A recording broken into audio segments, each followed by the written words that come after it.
নমস্কার বন্ধুরা, আমি সুশোভন আর আপনারা দেখছেন অদ্ভুত অথচ বাস্তব। আজ আমরা এমন একটা বিষয় নিয়ে কথা বলবো যা শুনলে আপনার রক্ত গরম হতে বাধ্য।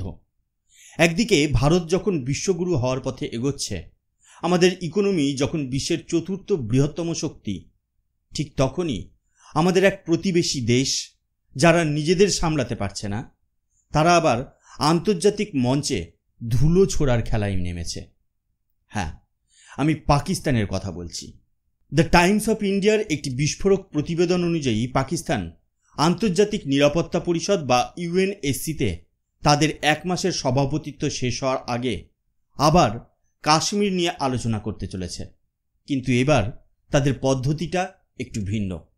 তারা সরাসরি কাশ্মীরের নাম নিতে ভয় পাচ্ছে, তাই ঘুরপথে একটা নাটক করার চেষ্টা করছে। কিন্তু প্রশ্ন হলো, পাকিস্তান কেন এই মরিয়া চেষ্টা চালাচ্ছে? তাদের এই নতুন স্ট্র্যাটেজির পেছনে আসল চক্রান্তটা কি? আর ভারতই বা কীভাবে পাকিস্তানের এই চালকে প্রতিহত করার জন্য কূটনৈতিক চক্রব্যূহ তৈরি করে রেখেছে? আজকে এই ভিডিওতে আমরা এই পুরো বিষয়টার চুলচেরা বিশ্লেষণ করব। আমরা দেখব পাকিস্তানের এই ডেসপারেট মুভের পেছনের কারণ, ভারতের কাউন্টার স্ট্র্যাটেজির ধার, এবং কেন এই খেলার শেষে পাকিস্তানের কপালে হার ছাড়া আর কোনো কিছুই জুটবে না। তাই শেষ পর্যন্ত আমার সাথে থাকুন, কারণ আজ আপনারা এমন কিছু জানতে চলেছেন যা কোনো মেইনস্ট্রিম মিডিয়া আপনাকে এত বিস্তারিতভাবে বলবে না। তো চলুন প্রথমে বুঝি পাকিস্তানের এই নতুন চালটা ঠিক কী। The Times of India report বলছে, পাকিস্তান ইউএনএসসিতে অমীমাংসিত বিশ্বব্যাপী বিরোধ বা আনরিজলভড গ্লোবাল ডিসপিউট এর উপর একটা খোলা বিতর্ক বা ওপেন ডিবেটের আয়োজন করতে চলেছে। বাহ, কি সুন্দর নাম! কিন্তু এই সুন্দর নামের আড়ালে লুকিয়ে আছে তাদের সেই পুরনো বিষাক্ত উদ্দেশ্য, কাশ্মীর। তারা জানে যদি তারা সরাসরি জম্মু ও কাশ্মীর নিয়ে কোনো প্রস্তাব আনার চেষ্টা করে, তাহলে ভারতের মিত্র দেশগুলো, বিশেষ করে ফ্রান্স, আমেরিকা, ব্রিটেন এবং রাশিয়া হয় তাতে বাধা দেবে অথবা ভেটো প্রয়োগ করবে। চীনের কথা বাদ দিন, কারণ সে তো তাদের অল ওয়েদার ফ্রেন্ড। তাই সরাসরি ধাক্কা খাওয়ার ভয়ে পাকিস্তান আবার পেছনের দরজা দিয়ে ঢোকার চেষ্টা করছে। জাতিসংঘে ভারতের প্রাক্তন রাষ্ট্রদূত কূটনৈতিক সৈয়দ আকবরউদ্দিনের কথাটা একটু ভাবুন। তিনি বলেছেন, এটি সম্ভবত একটি ব্যাপক ধারণাগত প্রস্তাব হবে, যাতে নির্দিষ্ট কোনো ইস্যুর নাম না নিয়ে শুধু সাধারণ নীতির কথা বলা হবে। এর মানে কি? এর মানে হলো পাকিস্তান এমন একটা প্রস্তাব আনবে যেখানে লেখা থাকবে, আসুন পৃথিবীর সব অমীমাংসিত সমস্যার সমাধান করি। কিন্তু তাদের আসল লক্ষ্যটা থাকবে এই আলোচনার সুযোগে কাশ্মীর প্রসঙ্গটা তুলে ধরা। একেই বলে প্রক্সি ডিপ্লোমেসি। আর এই নাটকে অংশ নিতে খোদ পাকিস্তানের উপপ্রধানমন্ত্রী ও পররাষ্ট্রমন্ত্রী ইশাক দার নিউ ইয়র্কে উড়ে যাচ্ছেন। ভাবুন একবার, যে দেশের অর্থনীতি আইএমএফের দয়া চলে, যে দেশের রাজনৈতিক স্থিরতা নেই, সেই দেশের পররাষ্ট্রমন্ত্রী উড়ে যাচ্ছেন এমন একটা প্রস্তাব পাশ করাতে যার কোনো ভবিষ্যৎই নেই। শুধু তাই নয়, তারা ওআইসি অর্থাৎ ইসলামিক সহযোগিতা সংস্থাকেও এর মধ্যে টানার চেষ্টা করছে। তারা ইউএন এবং ওআইসির মধ্যে সম্পর্ক বাড়ানোর জন্য আলাদা একটা অনুষ্ঠানের পরিকল্পনা করেছে। উদ্দেশ্য পরিষ্কার, কাশ্মীর ইস্যুকে একটা রাজনৈতিক ও ভৌগোলিক সমস্যা থেকে বের করে একটা ধর্মীয় সমস্যা হিসেবে দেখানোর চেষ্টা করা। কিন্তু তারা ভুলে যাচ্ছে যে আজকের জিওপলিটিক্স ধর্ম দিয়ে চলে না, চলে দেশের শক্তি, অর্থনীতি আর কূটনৈতিক প্রভাব দিয়ে। আর সেই খেলায় ভারত পাকিস্তানের থেকে শত যোজনে গিয়ে। এবার আসা যাক সব থেকে মজাদার অংশে। পাকিস্তান যে অস্ত্র দিয়ে ভারতকে ঘায়েল করার চেষ্টা করছে, সেই অস্ত্রই আসলে ভারতের সবচেয়ে বড় শক্তি। কিভাবে? আসুন বুঝিয়ে বলি। পাকিস্তান চাইছে জাতিসংঘের সনদের চ্যাপ্টার 5-এর পূর্ণ ব্যবহার হোক। এই চ্যাপ্টারের 33 নম্বর ধারায় বলা আছে, যে কোনো বিবাদ যা আন্তর্জাতিক শান্তি বিঘ্নিত করতে পারে তার সমাধান মধ্যস্থতা, সালিসি বা নিজেদের পছন্দের অন্য কোনো শান্তিপূর্ণ উপায়ে করতে হবে। শেষের লাইনটা আবার শুনুন, নিজেদের পছন্দের অন্য কোনো শান্তিপূর্ণ উপায়ে বা peaceful means of their own choice. এই একটা লাইনই পাকিস্তানের পুরো চক্রান্তকে গুড়িয়ে দেওয়ার জন্য যথেষ্ট। কারণ ভারত প্রথম দিন থেকে এই কথাই বলে আসছে, আমরা সবসময় বলেছি কাশ্মীর ভারত ও পাকিস্তানের একটি দ্বিপাক্ষিক বিষয় বা বায়োল্যাটারাল ইস্যু। এর সমাধানে তৃতীয় কোনো পক্ষের হস্তক্ষেপ নয়, বরং দুই দেশের আলোচনার মাধ্যমেই হবে। আর এই কথাই লেখা আছে দুটি ঐতিহাসিক চুক্তিতে, সিমলা চুক্তি এবং লাহোর ঘোষণা। 1971 সালের যুদ্ধে লজ্জাজনক হারের পর যখন পাকিস্তানের 93,000 সৈন্য ভারতের কাছে আত্মসমর্পণ করেছিল, তখন পাকিস্তানের প্রধানমন্ত্রী জুলফিকার আলী ভুট্টো ভারতে এসেছিলেন।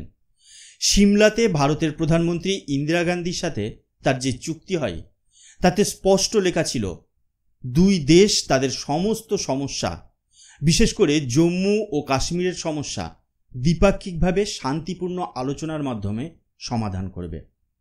পাকিস্তান নিজে এই চুক্তিতে সই করেছিল। আজ তারা কোন মুখে ইউএনের কাছে যাচ্ছে? এটা কি নিজেদের করা প্রতিশ্রুতির সাথে বিশ্বাসঘাতকতা নয়? আবারও 1999 সালে ভারতের প্রধানমন্ত্রী অটল বিহারী বাজপেয়ী শান্তির বার্তা নিয়ে বাস যাত্রায় লাহোরে গিয়েছিলেন।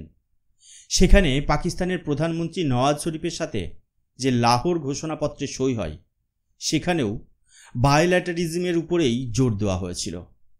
কিন্তু পাকিস্তান কি করল? এর কয়েক মাসের মধ্যেই তারা কার্গিলে অনুপ্রবেশ করে আমাদের পিঠে ছুরি মারল। ইতিহাস সাক্ষী আছে, পাকিস্তান বারবার দ্বিপাক্ষিক চুক্তি করেছে এবং বারবার তা লঙ্ঘন করেছে। তাই আজ যখন তারা চ্যাপ্টার 6 কথা বলে, তখন তারা আসলে নিজেদের পাতা ফাঁদেই পা দেয়। ভারত ইউএনএসসিতে দাঁড়িয়ে শুধু এইটুকু বললেই হবে, আমরা তো চ্যাপ্টার 6 33 নম্বর ধারা মেনেই চলতে চাই, আর আমাদের ওন চয়েস হলো সিমলা চুক্তি আর লাহোর ঘোষণা অনুযায়ী দ্বিপাক্ষিকভাবে আলোচনা করা। পাকিস্তান কি নিজের করা সইকে সম্মান জানাতে প্রস্তুত? এই প্রশ্নের সামনে পাকিস্তানের কাছে কোনো উত্তর থাকবে না। একেই বলে কূটনৈতিক চেকমেট। পাকিস্তান আন্তর্জাতিক মঞ্চে এমন একটা ছবি তুলে ধরতে চাই যেন কাশ্মীরে মানুষের উপর অকথ্য অত্যাচার হচ্ছে। কিন্তু আসল সত্যিটা কি? আসুন আমরা ফ্যাক্টস অ্যান্ড ফিগার্সের দিকে তাকাই। 2019 সালে আর্টিকেল 370 বাতিল হওয়ার পর জম্মু ও কাশ্মীরের চিত্রটা সম্পূর্ণ বদলে গেছে। যেখানে আগে প্রতিদিন বন্ধ, পাথর ছোড়া আর সন্ত্রাসী হামলা লেগেই থাকত, সেখানে আজ শান্তি ফিরেছে। ভারতীয় সেনার কাউন্টার টেররিজম অপারেশনের ফলে জঙ্গিদের কোমর ভেঙে দেওয়া হয়েছে। পাকিস্তানের টেরর ইনফ্রাস্ট্রাকচার গুঁড়িয়ে দেওয়া হয়েছে। সম্প্রতি যে পেহেলগাম হামলার কথা বলা হচ্ছে, সেটাও তাদের হতাশারই প্রতীক। আর ভারত অপারেশন সিন্দুরের মতো অভিযানের মাধ্যমে স্পষ্ট বার্তা দিয়ে দিয়েছে, একটা আঘাত করলে আমরা 10টা আঘাত করব। আর্টিকেল 370 বাতিলের পর থেকে কাশ্মীরে যে পরিমাণ উন্নয়ন হয়েছে তা গত 70 বছরেও হয়নি। নতুন রাস্তা, টানেল, ব্রিজ, হসপিটাল, পাওয়ার প্রজেক্ট তৈরি হচ্ছে। পর্যটন শিল্প নতুন করে প্রাণ পেয়েছে। গত বছর রেকর্ড সংখ্যক পর্যটক কাশ্মীরে গেছেন। সম্প্রতি লোকসভা নির্বাচনে জম্মু ও কাশ্মীরে যে বিপুল পরিমাণ ভোট পড়েছে, তা পাকিস্তানের গালে একটি সজোরে চপেটাঘাত। মানুষ প্রোপাগান্ডাকে প্রত্যাখ্যান করে ভারতের গণতন্ত্রের উপর আস্থা রেখেছে। এবার পাকিস্তানের দিকে তাকান। তারা আমাদের কাশ্মীর নিয়ে কথা বলে, কিন্তু তাদের নিজেদের দখলে থাকা পাকিস্তান অকুপাইড কাশ্মীর বা পিওকে এবং গিলগিট বালুচিস্তানের মানুষদের অবস্থা কী? সেখানে কোনো রাজনৈতিক অধিকার নেই, কোনো উন্নয়ন নেই। সেখানকার মানুষ পাকিস্তানের শোষণ ও বঞ্চনার বিরুদ্ধে রাস্তায় নেমে প্রতিবাদ করছে। পাকিস্তান আগে নিজেদের ঘর সামলাক, তারপর না হয় ভারতের দিকে আঙুল তুলবে। তাই ইউএনএসসিতে যখন পাকিস্তান তাদের সেই পুরনো জং ধরা রেকর্ডটা বাজানোর চেষ্টা করবে, তখন ভারত তার নতুন কাশ্মীরের বাস্তব চিত্রটা তুলে ধরবে। উন্নয়নের চিত্র, শান্তির চিত্র, গণতন্ত্রের চিত্র। আর এই সত্যের সামনে পাকিস্তানের মিথ্যা টিকতেই পারবে না। তো এখন প্রশ্ন হলো, এই পুরো নাটকের শেষটা কোথায় হবে? উত্তরটা খুবই সহজ। পাকিস্তানের এই প্রস্তাব মুখ থুবড়ে পড়বে। কেন? কারণটা খুব পরিষ্কার। প্রথমত, ইউএনএসসিতে কোনো প্রস্তাব পাশ করাতে গেলে কমপক্ষে 9টি দেশের সমর্থন লাগে এবং কোনো স্থায়ী সদস্য ভেটো দিতে পারবে না। চীনকে বাদ দিয়ে বাকি 4 স্থায়ী সদস্য আমেরিকা, রাশিয়া, ফ্রান্স এবং ব্রিটেন কেউই এই বিষয়ে পাকিস্তানের পাশে নেই। তারা সকলেই মনে করে এটি একটি দ্বিপাক্ষিক বিষয়। বাকি অস্থায়ী সদস্যদের থেকেও পাকিস্তান প্রয়োজনীয় সমর্থন জোগাড় করতে পারবে না, কারণ আজকের বিশ্বের দেশগুলো প্রিন্সিপালের থেকে ইন্টারেস্টকে বেশি গুরুত্ব দেয়। আর ভারতের সাথে সম্পর্ক খারাপ করে পাকিস্তানের পাশে দাঁড়ানোর মতো বোকামি কেউ করবে না। দ্বিতীয়ত, ভারতের কূটনৈতিক শক্তি। ভারতের বিদেশমন্ত্রী এস জয়শঙ্করের নেতৃত্বে ভারতের ডিপ্লোমেসি আজ অনেক বেশি আগ্রাসী এবং আত্মবিশ্বাসী। ভারত এখন আর রক্ষণাত্মক খেলে না, প্রয়োজনে সামনে এসে খেলে। ভারত সারা বিশ্বকে বুঝিয়ে দিয়েছে যে terror and talks cannot go together. তৃতীয়ত, পাকিস্তানের বিশ্বাসযোগ্যতার অভাব। যে দেশ FATF এর গ্রে লিস্টে ছিল, যে দেশের উপর সন্ত্রাসবাদে মদদ দেওয়ার অভিযোগ রয়েছে, সেই দেশ যখন আন্তর্জাতিক মঞ্চে শান্তির কথা বলে তখন সেটাকে কেউ গুরুত্ব দেয় না। সুতরাং 22শে জুলাই যখন ইসাকদার UNSCর চেয়ারে বসে সেই বিতর্ক শুরু করবে, তখন সেটা পাকিস্তানের জন্য একটা আন্তর্জাতিক মঞ্চে নিজেদের হাস্যাস্পদ করার অনুষ্ঠান ছাড়া আর কিছুই হবে না। তারা একটা ফাঁকা বক্তৃতা দেবে, ভারত তার যোগ্য জবাব দেবে এবং দিনের শেষে সব কিছু আগের মতোই থাকবে। পাকিস্তান খালি হাতেই ফিরবে, সঙ্গে নিয়ে যাবে একরাশ লজ্জা আর কূটনৈতিক পরাজয়, যদিও লজ্জা বলে তাদের কিছুই নেই। বন্ধুরা, তাহলে পুরো ছবিটা এখন আপনাদের কাছে পরিষ্কার। পাকিস্তানের এই UNSC নাটক আসলে তাদের অভ্যন্তরীণ ব্যর্থতা থেকে মানুষের দৃষ্টি ঘোরানোর একটা মরিয়া চেষ্টা। এটা তাদের ভেঙে পড়া অর্থনীতি, রাজনৈতিক অস্থিরতা আর আন্তর্জাতিক মঞ্চে একঘরে হয়ে যাওয়ার হতাশার প্রতিচ্ছবি। অন্যদিকে ভারত আজ এক নতুন আত্মবিশ্বাস নিয়ে এগিয়ে চলেছে। আমাদের লক্ষ্য $5 ট্রিলিয়ন ইকোনমি, আমাদের লক্ষ্য গ্লোবাল লিডারশিপ।